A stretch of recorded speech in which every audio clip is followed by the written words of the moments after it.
Більшість громадян з розумінням ставляться до склавшоїся ситуації в місті Києві та не виходять із домівок і не користуються транспортом. Проте деякі все ж таки йдуть на конфлікт, намагаються проїхати 11-м або навіть 12-м у транспорті, в зв'язку з чим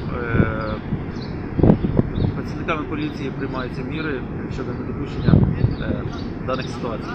Є такі особи, які взагалі намагаються приїхати у громадському транспорті без спецпропуску. І таким особам ми роз'яснюємо про міри необхідності перебування в самоізоляції на карантині.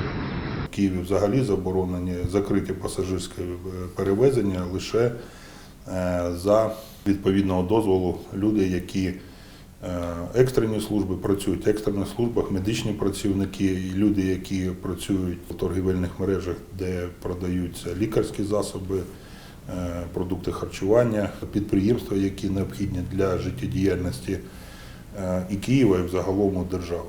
Поліцейські контролюють виконання цього питання, поліцейські і міське формування, міська варта спільно в цих автобусах здійснюють перевірку цих квитків, дотримання норм санітарно-гігієнічних. Маршрути скорочено, є спеціальна схема пересування транспорту маршрутів і кількості транспорту на маршрутів значно скорочено.